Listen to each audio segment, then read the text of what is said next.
who is Holy Mystery.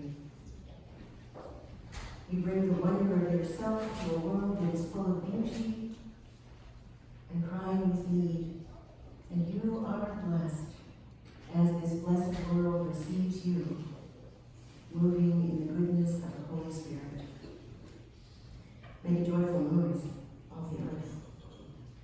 Welcome to this time of worship. Welcome as you are in this moment, full of questions or conviction or not quite sure, seated in your regular place or a new place, unsure of what will happen in the future, or quite confident that whatever the change, God is with you. You are welcome here. And we respectfully acknowledge that we are located on Treaty 6 territory, a traditional gathering place for diverse Indigenous peoples, including the Cree, Blackfoot, Métis, Dakota Sioux, Iroquois, Dene, Ojibwe, Saulteaux, Anishinaabe, Inuit, and many others whose histories, languages, and cultures continue. And we bless one another.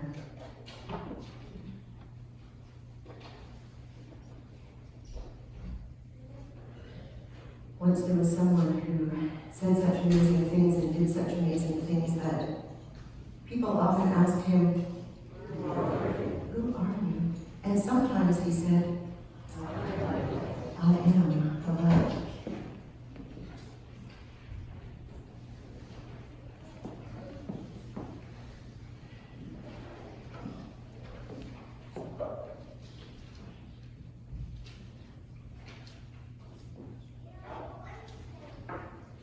Those who love the light, follow the light. The light of God is among us. Neighbors, friends, welcome home. Open our hearts. More Voices, the Choral Book number 21. Open our hearts.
Lord Pruden, on behalf of this congregation of St. Paul's, I present you with this tobacco to show our respect for you and for the knowledge you share with us.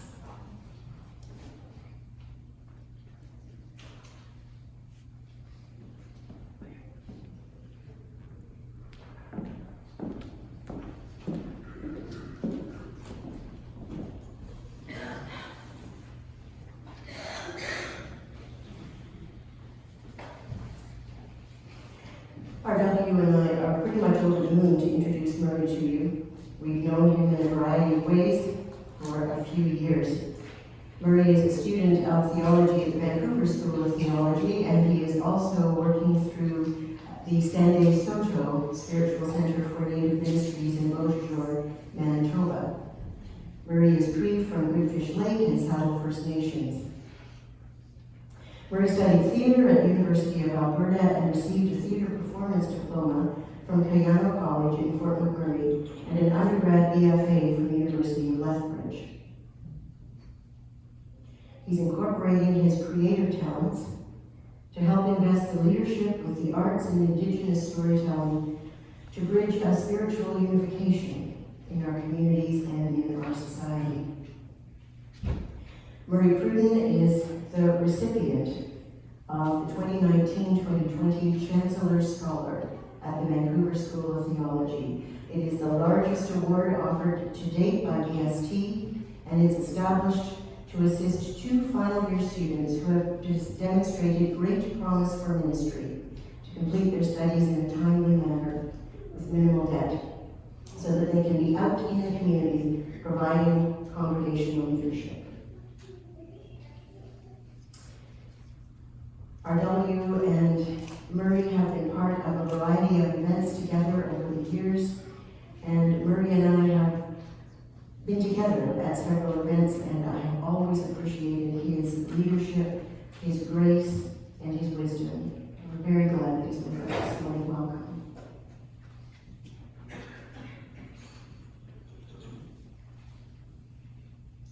Let us pray.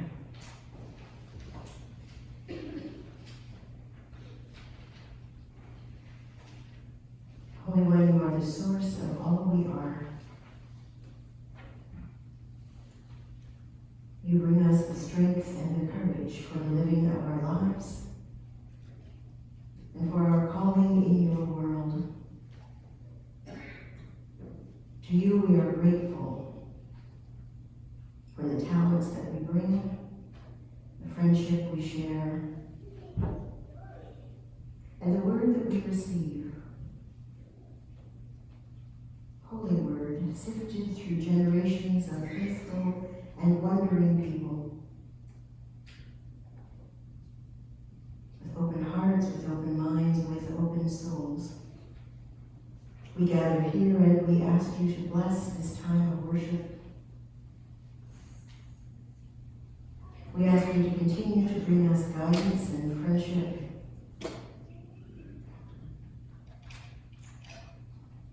We ask for your grace as we acknowledge the difficulties around us, the mistakes we've made, the places where our selfish inclinations have been larger than our compassion. And we ask your grace as well, as we learn to receive forgiveness and to live with joy. In the name of Jesus we pray.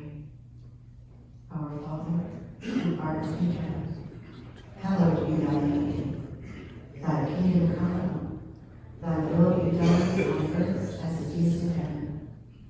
Give us this day our daily bread, and forgive us our trespasses, as we forgive those who trespass against us.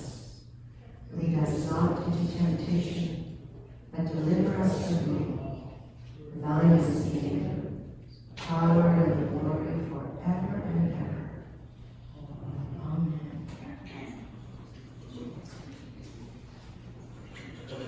There is nothing we need to do to merit the grace of God. God's grace is always with us, and that enormity of gift is an indeed awe-inspiring thing. And so we move into communion at the outset of this worship time. And as we do so, we have a moment to turn to one another with a blessing and to clasp hands and to say, peace be with you, by which we mean the peace of Christ that binds us. I invite you to exchange the peace.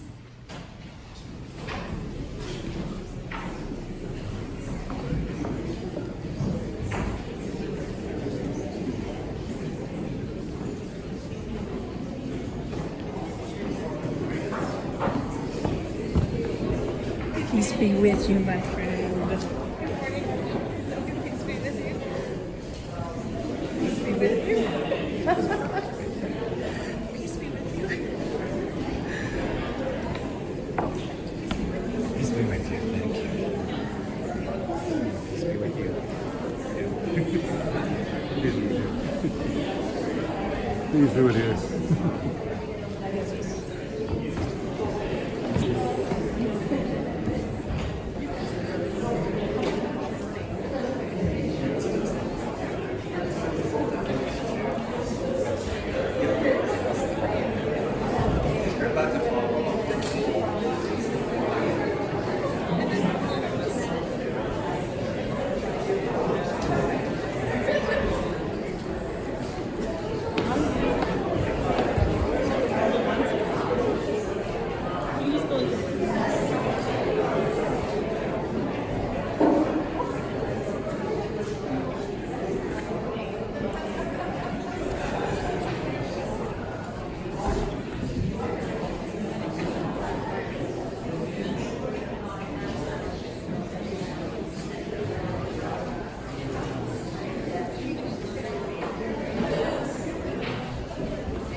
It's a wonderful thing to be together again after the summer.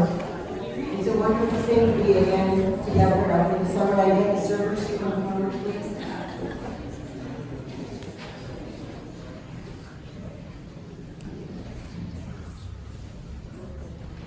I invite the servers to come forward, please.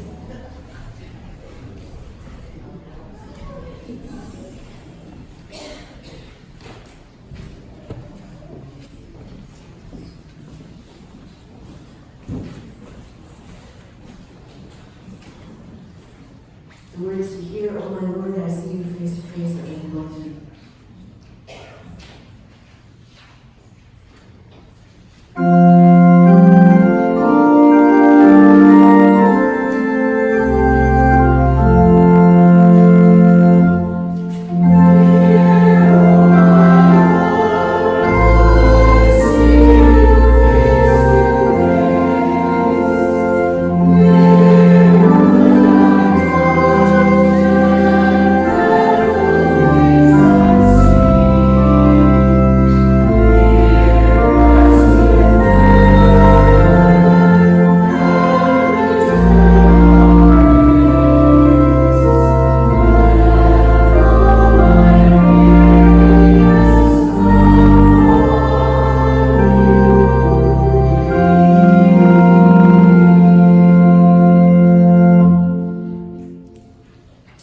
God's holy mystery, beyond complete knowledge and above perfect description, yet in love, the one eternal God seeks relationship.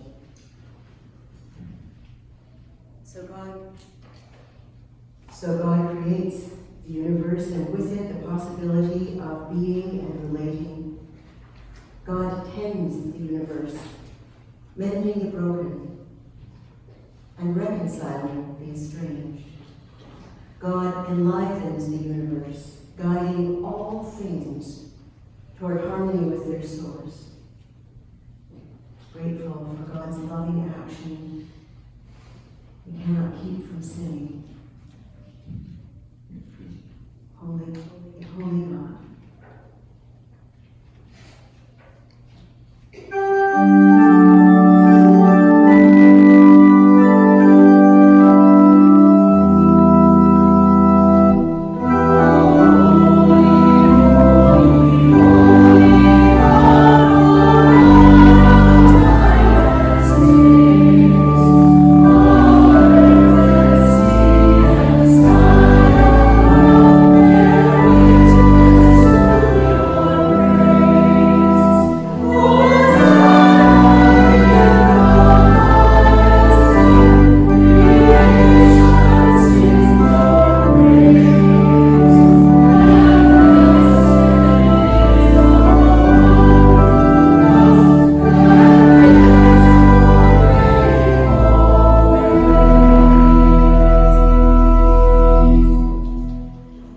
Carrying a vision of creation healed and restored, we welcome all in the name of Christ, invited to the table where none shall go hungry. We gather as Christ's guests and friends. In Holy Communion, we are commissioned to feed as we have been fed, Forgive as we have been forgiven. Love as we have been loved. The open table speaks of the shining promise of barriers broken and creation healed. In the communion meal, wine poured and bread broken, we remember Jesus. We remember not only the promise, but also the price that he paid for who he was, and for what he did and said, and for the world's brokenness. We taste the mystery of God's great love for us, and are renewed in faith and hope. We place our hope in God. We sing of a life beyond life, and a future good beyond imagining, a new heaven and a new earth, the end of sorrow, pain, and tears. Christ's return in life with God, the making new of all things. We yearn for the coming of that future, even while participating in the eternal now. We remember that Jesus sat at table on the night before any with him knew that he would die or that he would rise. He broke bread, gave thanks as we do now, and said, "This is my body broken for you. Remember me when you eat this."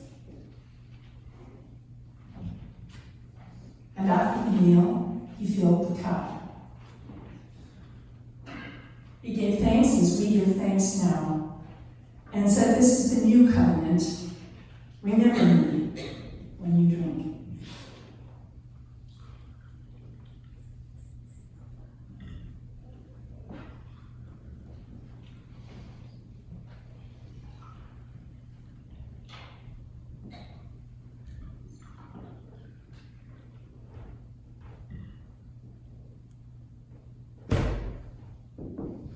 Send, O God, your Holy Spirit on us and on these gifts, that we gathered here out of love for you may know the presence of Christ, and be united with him in compassion and care for all that you have created.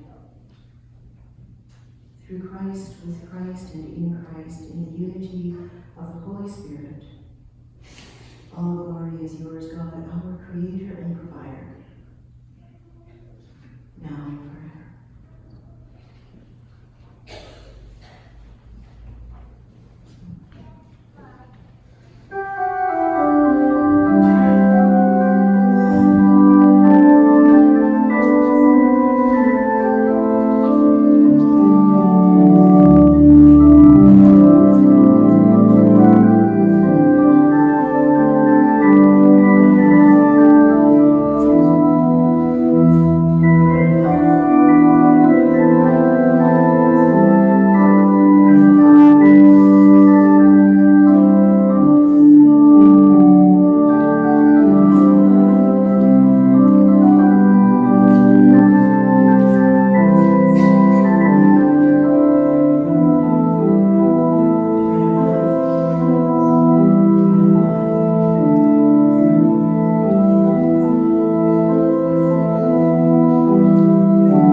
Make a joyful noise. Page 820, Voices United, make a joyful noise.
Jeremiah 2, verses 4 through 13.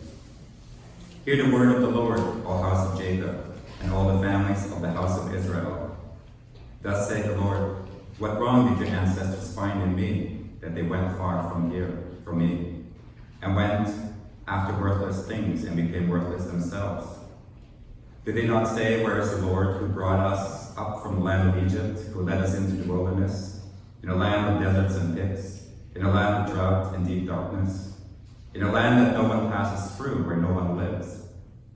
I brought you into a plentiful land, to eat its fruits and its good things. But when you entered, you defiled my land, and made my heritage an abomination. The priests did not say, where is the Lord? Those who handled the law did not know me. The rulers transgressed against me. The prophets prophesied by Baal, and went after things that they do not profit. Therefore once more I accuse you, saith the Lord, and I accuse your children's children. Cross to the coast of Cyprus and look. Send to Kedar and examine with care. See if there has ever been such a thing. Has a nation changed its gods, even though they are no gods? But my people have changed their glory for something that does not profit. Be appalled, O heavens, at this. Be shocked, be utterly desolate, say the Lord. For my people have committed two evils. They have forsaken me, the fountain of living water, and dug out cisterns for themselves, cracked cisterns. They can hold no water. Amen.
The responsive reading this morning is in Voices United, and you'll find it on page 797.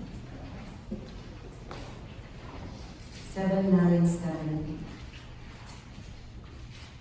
So we're reading part 2. I'll read the sort of faint print, and the dark print is yours. But we begin and end with a musical refrain. It's the refrain number 2. I'll sing it once and then please join me the second time. Sing with joy to God. Sing to God our help. Sing with joy to God. Sing to God our help.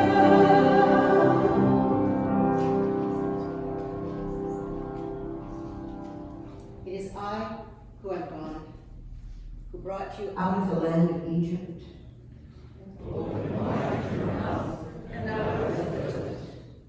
But my people would not hear my voice. Israel would not obey me.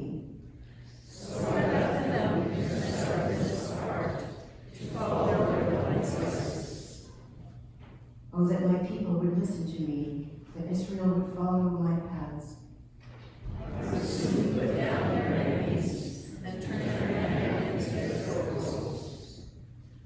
Those who hate me would cringe before me. Their fate would be sealed forever.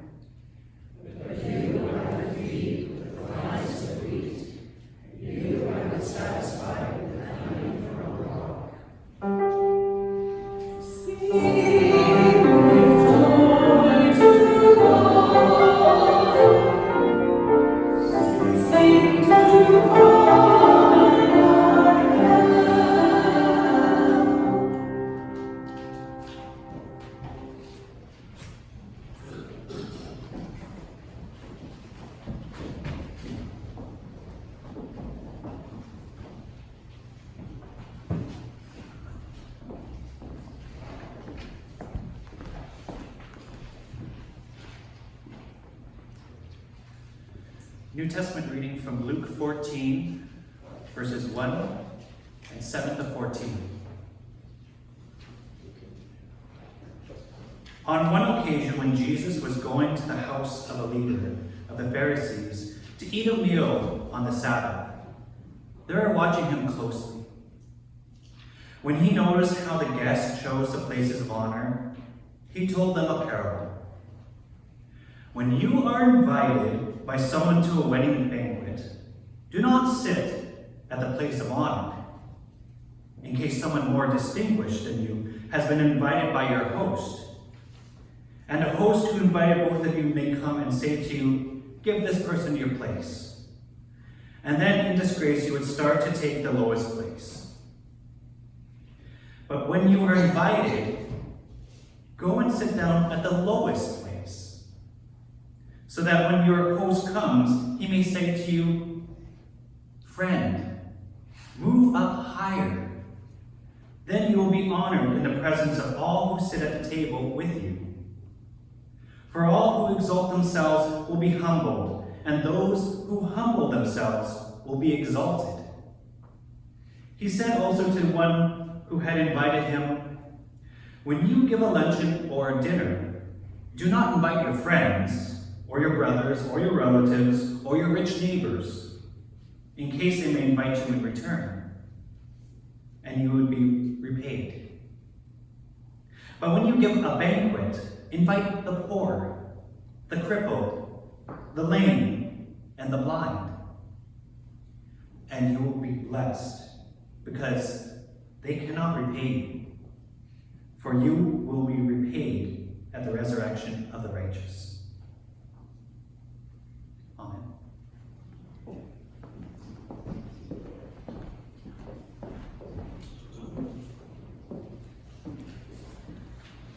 Firstborn of Mary, hymn 110 in Quill Band Book 110 in More Voices.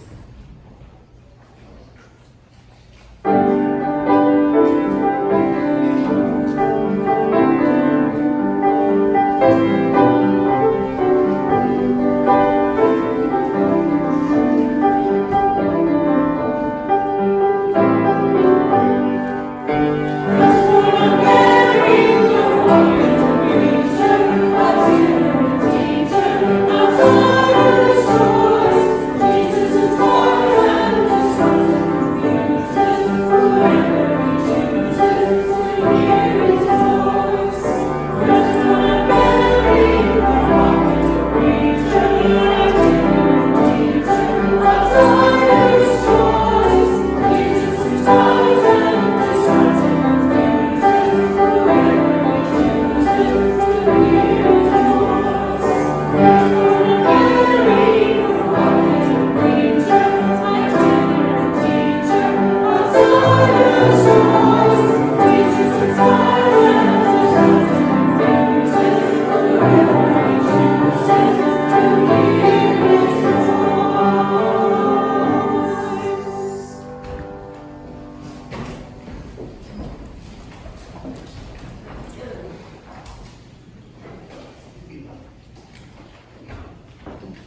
Let us pray.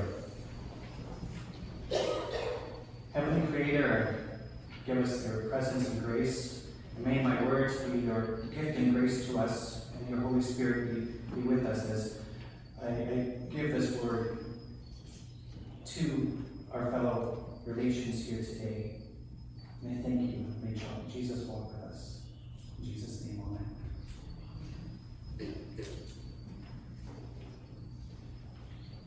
I am an Indian. I am a Christian. Being both hasn't been easy. Like many other Native people, I've known my share of confusion, frustration, anger, and struggle. But I've also known a lot of hope and visions. So the two balance each other out. Today, I feel comfortable talking about Christianity as a faith that emerges from Native America. I came up to that feeling after many years of travel through different Native communities. I would credit a great many Native men, women, and children, traditional, Christian, and a little bit of both, as being my real teachers. They helped me to grow up and find a sense of spiritual balance that I think is central to life. Of course, keeping the balance takes a lifetime, but at least I have a place to stand.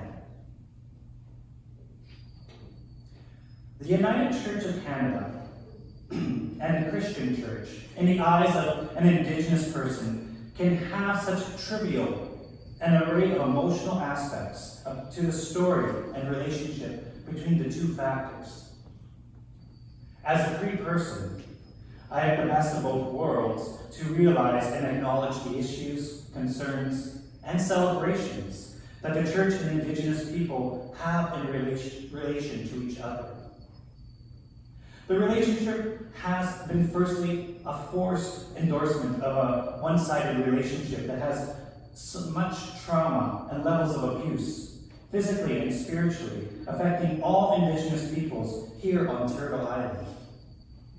But the action that occurs from this point is a lot of hell of a healing and the actual truth spoken, retold, and accepted by all.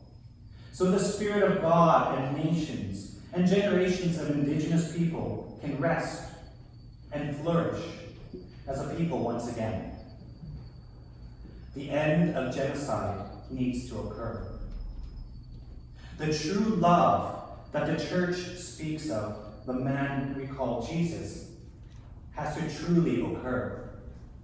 The light and the path of God must be made so we can finally hear His truth of our existence as a species of humankind. One of the biggest attributes that we, as people of faith, possess is that we have the gift of listening. Especially in times of grief, we have the ability to just listen. Though it is also a choice. But as people of ministry and through pastoral care, this is part of our path and mission. Within our Indigenous communities, there's so much trauma and loss and so many levels that many can relate and talk about, that the gift of listening is needed because of said trauma and grief. I believe there's no trauma or stories of grief that should not be ignored. The two types of trauma that immediately affect many Indigenous communities today are constant grief, the feeling that we are constantly surrounded by death, and unresolved grief, not dealing with loss properly. Identifying that there is grief and loss is the first step. And as people of faith, the next step, listening. Listening is the greatest gift we can give someone in need. Jesus called to the crowd to him and said, "Listen and understand." Matthew 15, verse 10. I like the idea of just listening. I remember in my pastoral care course, that was the focus in the simplest form. Don't talk, just listen. As much as we hate to deal with grief, it is a necessary process. It is the emotions that we learn from the process of grief. We learn who we are as a person and things we never knew existed or was hiding in our emotions and thoughts. As grief is a learning process, we have the ability to learn from loss and do something to help our grief state. Or not. Grief is a process. Working through grief is like the gradual coming of daylight. And it will likely occur in small bits and pieces, like puzzle pieces, until eventually all aspects together to signify healing, and you will no longer be in pain. In most Indigenous communities, we have been neglected from being listened to due to trauma that has been handed down to each Indigenous person in a harmful way through imperial colonialism, Canadian society, government, church, and cultural genocide. Examples would be residential schools. There is so much turmoil as a people we suffer together that we, as Indigenous people, never had a good and healthy and truthful chance to speak honestly about our loss. We honestly haven't had a truthful and open discussion with the rest of Canada for the loss we went through within our generations as First Peoples on this land. Part of that process is that we as Indigenous people need the rest of Canada to listen to our loss with a good listening and empathetic ear. But that question currently still needs to be answered and fulfilled by Canadian society. The grief that I feel as a Cree person is there inside me. I grew up with racial tension in my life, living in an urban setting that is primarily Caucasian for the majority of my life. I had to learn to fit in, not be an Indian. If we do not have a broad basis of our identity, any kind of loss may put our identity into question. A loss of my language is a huge context of my life, something that I will continually work on in my life goals to recapture my heritage. When dealing with grief at any level, we need to first acknowledge it, and it's never too late to do something about it with the grief and loss that speaks to us. It seems whether that you're in the United States or Canada, Indigenous people are not considered real people in the eyes of the government or the written constitutions. The non-Indigenous Western society are going through historical trauma. And we, Aboriginal and people of ethnic descent, should treat the non-Indigenous Western society as people, as such people, going through historical trauma. And I see that as a path to forgiveness. And forgiveness is so hard to do. But Christian hope is not limited to the fulfillment of an individual life. It insists that personal and communal fulfillment are inseparable. Christians thus work and hope for the transformation of life in community. As individuals, we know that our lives are intimately intertwined with those of friends and neighbors near and far. When by grace we rise above our egocentricity, we realize that there can be no salvation for us as persons apart from the transformation of the many communities and institutions to which we belong: family, society, humanity as a whole. The expansion of Christian hope to include new life for societies and economies ruled by the power of death has been a major contribution of political and liberation theologies in our time. If our hope is in the true and God, it must necessarily be a hope not of the salvation of isolated individuals, but of people in community. People need to realize to have truth in their lives, one should ask for forgiveness. But once that act of forgiveness occurs, then the movement toward change should occur. If that change doesn't happen, then the forgiveness hasn't occurred as well.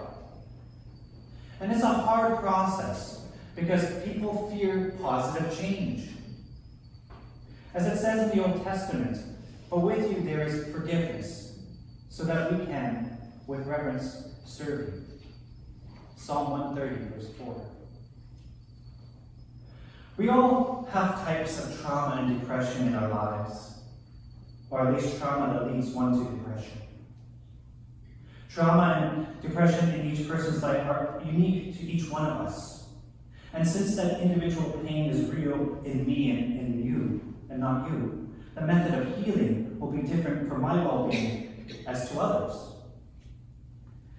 One may conceive the need for prayer as one's means to healing, or smudging, or even exercising, or going for a nice walk. My well-being will be unique to my needs that help me in a healthy way.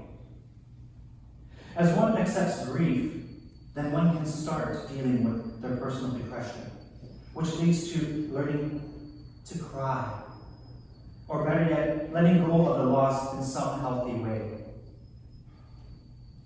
Learning to cry can be difficult because of societal and cultural traits. For men, brought up in Western society means most society and culture look down at men who cry as weak and powerless, or even sometimes not emotionally stable. Tears are not emotions, yet they are often a true mirror of your emotions. Dr. Bagley speaks of the vocabulary of our tears and reflects on the understanding that what they may bring to us. To understand ourselves, we must understand our tears. In special ways during grief, tears are the vocabulary of your broken dreams, and they mirror the pain of your irrevocable loss. But that act of not crying can create even more trauma and emotional damage to a grieving person. That person can create guilt and also recreate the loss in their life. One can then create negative habits that lead to types of abuse in their life, like alcoholism, drug addiction. I'm only going to name those two because there's many, many more. People need to tell their story because everyone has a story. A person's story is so complex because of the trauma we collect in our lives growing up. Our story has both good and bad points, but also bad points and both need to be integrated into our life story. That is to say, what we do wrong is still with us, though we try to forget it. What we do right is easily forgotten, and we should try to remember it, lest the wrong becomes the right thing to do. The excuses that one has always done things this way does not make it right. The good times and the bad times makes us who we are today, but also shows the truth in our lives. I guess that is the main point to understand about our own life story, is that it's not always been a piece of cake. That truthfully, our life story has hurt, pain, suffering, and hate-filled problems. And that's what makes us truthful, but also whole people. If we do not honor our truths, then we cannot let go of the past, the loss, the hurt, and move forward into our path of life as a whole being and a creation of God. Following forward with some form of honoring one's story, one can move forward with prayer. The New Testament, too, is permeated by the spirit of expectation. Jesus proclaims in word and deed that the reign of God is at hand, Mark 1:15. He teaches his disciple to pray, "Your kingdom come," Matthew 6:10. In his ministry of forgiveness and healing, and above all in his death and resurrection from the dead, the New Testament church sees the beginning of God's victory over all the forces of sin and death in the world. 1 Corinthians 15, verse 57. By praying and giving one's faith and loss to God and trusting Him that tomorrow is always a new day, one can keep trying to walk forward in one's own path of life. My grandmother, my kokomo, always shared the story of prayer with me. She always said, you know, me and your Muslim don't have a lot to give you. But we give you what our grandparents gave us, and that's prayer. Prayer is there for you to use to talk to God from your heart. God will hear you in your troubles and in your pain, but also when you're happy. Tell God. Tell God that you're thankful and tell him your story. Tell him how happy or how much pain you're in. Don't be ashamed to go somewhere alone, in your bedroom, a church, or in the bush, or the lake, and pray. This is our gift from God, and this is our gift to you and all our grandchildren. Pray and let God know who you are and what you need in your life. I'm always reminded of this message from my grandmother. So with my upbringing and faith in God, I will have to trust and let him guide me to the right path in my life. We hear much today with the difficulties of being called to be a dependent person. The reality is that we have been called to be dependent people, not on others or ourselves, but on God. When we are and we become not just survivors or maintainers, but conquerors as well. This is the truth of Scripture. This is the truth of what life is all about. And I am reminded in the simplest way possible that God is listening. We have this hope, not because of something we do or make of our grief, but because of what God does in us. We hope not our abilities to be strong, but in the Spirit's power to transform our hearts and our lives. Our hope will not disappoint us, because God's love is poured out in our hearts by the power of the Holy Spirit. The church needs to be awakened to the historical trauma that has impacted so many Indigenous people here on Turtle Island. I do realize that the United Church has taken the steps of apology for the residential school involvement and genocide on Indigenous people over 30 years ago. One of our elders from our United Church in Goodfish Lake, she was the elder that actually took that apology on behalf of Indigenous people in Canada. But the further understanding and actions by the church need to occur. In Cree country, we have a saying about generational healing. The healing won't be felt truly till we go through 7 generations of healing. Now that's deep. That shows how deep in our genes, our blood, and our DNA, and this type of recognition and trauma has affected a whole nation of people. As a Cree person, well actually, we could say Nihial, our true name, which means from the land, and we believe that this is the name that God, the Creator, has given us when He taught us His language. I believe we can lead the church to a recognition of a true spiritual path and identity as a people of God. Only if the United Church wants us, the people of the land, to lead them to this remarkable path given to us by our Mother Earth and God, our Creator. Every time I enter the discussion of the Christian mission placement, my soul cries out, a bit of agony. A Christian mission, said in any way or form, changed format or not, is a destruction of the fundamental existence of who and what I am, my family, my friends, my land, that I must now call Canada. As an Indigenous Christian and someone who is also urbanized by situation, I continuously live in 2 worlds of thought and livelihood. And the fact that I must think on the basis of the word of other, because that is the pocket of academia. One must always label and put something in a category because it's not you. The existence of life as I know it is the other, and I live in that other. So how do I label that? So the concept of missions and missioning from an Indigenous perspective is based on the loss of one's self and being swayed or manipulated by a persuasive force to fit with a society that is dominant. A way of being told that your way of life is wrong. being subjugated to a place of educating and enlightening like Canada's residential schools. A trauma of existence as a people that exists, and then is then placed amongst a people, a family, community, and self-identity for generations to come.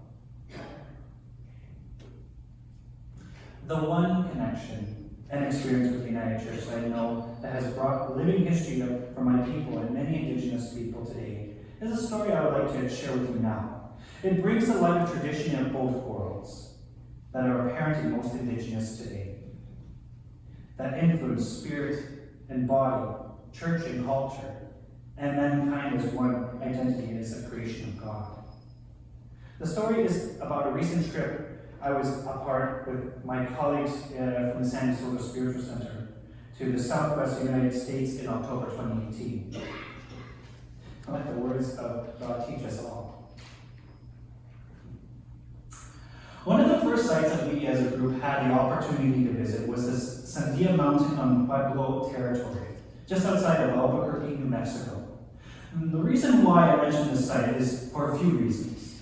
The time we spent leading up to going to the peak of the Sandia Mountain was enjoyable. And also seeing that area where we ate lunch was a remarkable experience as well. The Sandia Mountain itself was more than what I was expecting to see as well, because the peak that is over 10,000 feet up was hidden from the eye at the base of the tramway that we utilize as groups of visitors. As part of my travels, I always make it a point to leave tobacco offering at certain places I feel is needed for grace and gratitude. It is our way of giving blessings and thanks for all that one is, was, and is to become. It is a way to connect to God, our Mother Earth, and all our ancestors and guides on our travels and the paths of life. I always like to say that this land, this planet we call our home, is my church. This land sings the stories of our peoples. Many people don't like to listen to the harmony that is a spiritual gift each day. The land always gives us life and well-being, and we all need to pray and connect to that land, to that each moment we can, because that's God's language. That's the voice of our mother. That's a song of our people, ancestors, and all our relations. As we finally reached the cool but bright open sky and peaks of Sandia Mountain, I get myself ready to explore what I can, including the beautiful landscapes of New Mexico and the city of Albuquerque. After our group takes selfies and group shots of the grandeur we stand on, my student advisor Deanna announces that we have a short time to explore and take in the sights. From that point on, everyone is dispersed on their own to explore what wonders and sights they can. Needless to say, this is one short church service I'll have, but I can make the best of my time. And so I did. I looked for a quiet area near the ski paths and forest terrain, and take some needed pictures of the landscape and venture to look for a place to pray and leave an offering. I take the moment and I break a few cigarettes and place the tobacco in my palm and I pray.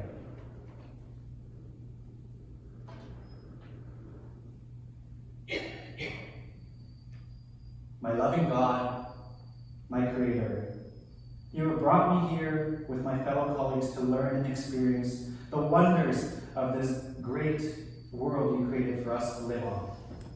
You have brought me to this Sandia Peak and give you thanks.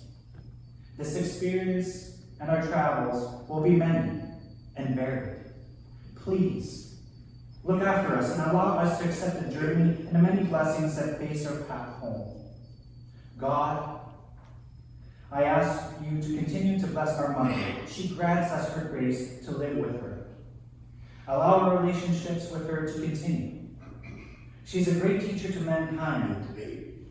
And of course, dear God, I ask for the supporting guidance of our ancestors and the ancestors of this land to be with us now and through our travels.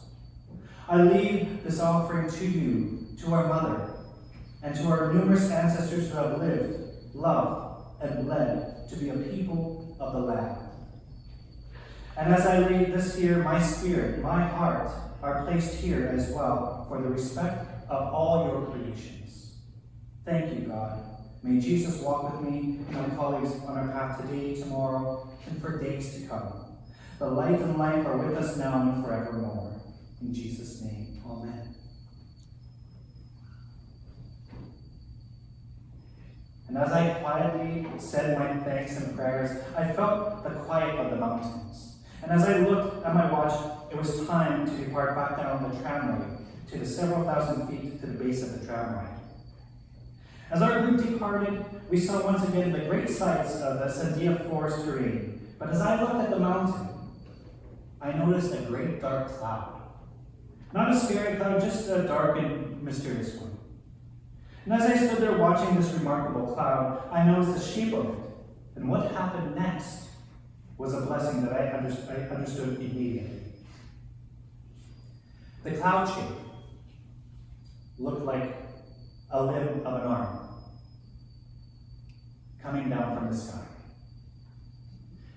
And as I stood there, looking at this cloud, the arm started to reach out to the mountain peak of Sandia, as if it was grabbing something. And as I stood there in the tramway, watching this cloud move brilliantly before my eyes, the hand of the cloud opened up to the mountain. My eyes and spirit lit up with joy and humbleness. And as the hand once opened up and grabbed at the mountain peak, the hand closed and went right back up into the sky. For my delight and understanding, God gave me a sign that He was listening to my prayers and accepted my offering. And as the amazement happened before me, I knew my family's and people's teachings are real, are a continuous blessing. And this experience keeps my faith in God and everything that I have learned from this land, our people, our ancestors, and our Mother Earth. This pure love and spirit lives within and amongst us. One just has to ask and be amazed by the hand of God each day. Now I would say that's a sign of humbleness. Thanks be to God.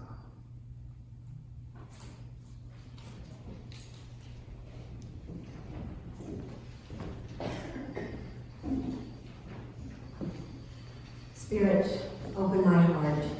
79 in the verses. To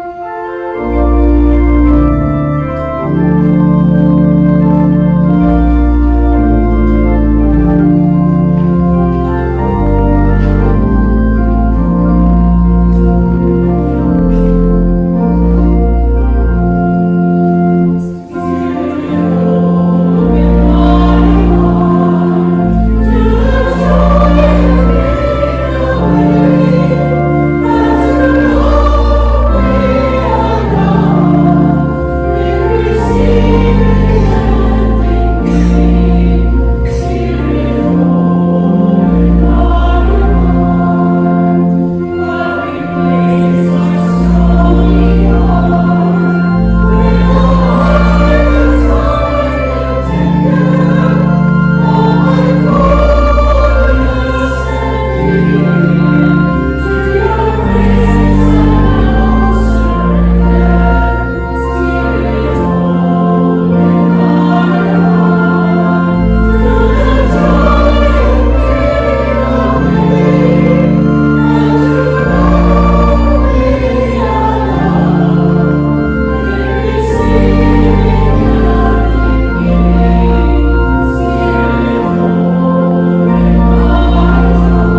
Christ, and in the name of the one who is with you always with courage and compassion, always listening and absorbing your vocabulary of tears, the Holy Spirit, go now in peace. The daring and tender love